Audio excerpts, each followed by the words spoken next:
یہ مشتاق احمد یوسفی صاحب کی جو چراغ تلے میں مضمون ہے پڑھیے غیر بیمار، اس سے ایک اور ایک چھوٹا سا حصہ اس کا مرزا عبدالودود بیگ کا انداز سب سے نرالا ہے۔ یہ بیمار کی عیادت کے لیے جو آنے والے لوگ ہیں ان کا تذکرہ کرنے۔ مرزا عبدالودود بیگ کا انداز سب سے نرالا ہے۔ میں نہیں کہہ سکتا کہ انہیں میری دلجوئی مقصود ہوتی ہے یا اس میں ان کے فلسفہ حیات و ممات کا دخل ہے۔ بیماری کے فضائل ایسے دلنشیں پیرائے میں بیان کرتے ہیں کہ صحت یاب ہونے کو دل نہیں چاہتا۔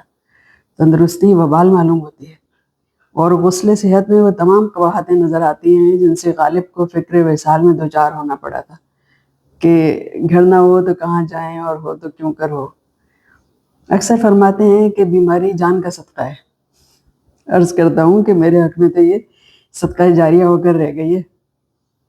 ارشاد ہوتا ہے کہ خالی بیمار پڑنے سے کام نہیں چلتا ہے، اس لیے کہ پسماندہ ممالک میں فیضان علالت عام سے ہی عرفان علالت عام نہیں۔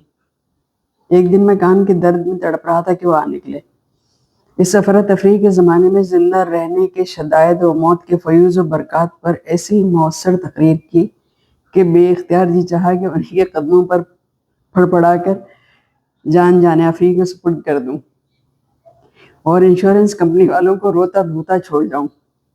ان کے دیکھے سے جو میرے تیمارداروں کے منہ کی رہی سہی رونق ہے وہ بھی جاتی رہتی ہے، مگر میں سچے دل سے ان کی عزت کرتا ہوں، کیونکہ میرا عقیدہ ہے کہ محض جینے کے لیے کسی فلسفے کی ضرورت نہیں، لیکن اپنے فلسفے کی خاطر دوسروں کو جان دینے پر آمادہ کرنے کے لیے سلیقہ چاہیے۔ میں کان کے درد سے نڈھال ہونے لگا تو انہوں نے مسئلہ مسائل بیان کر کے میری ڈھارس بندھائی۔ میاں ہمت سے کام لو، بڑے بڑے نبیوں پر یہ وقت پڑا ہے۔ میں درد سے ہلکان ہو چکا تھا، ورنہ ہاتھ جوڑ کر عرض کرتا کہ خدا مارے یا چھوڑے، میں بغیر دعوی نبوت یہ عذاب جھیلنے کے لیے ہرگز تیار نہیں۔ علاوہ ازیں قصص الانبیاء میں نے بچپن میں پڑھی تھی اور یہ یاد نہیں آ رہا تھا کہ کون سے پیغمبر کان کے درد کے باوجود فرائض نبوی انجام دیتے رہے۔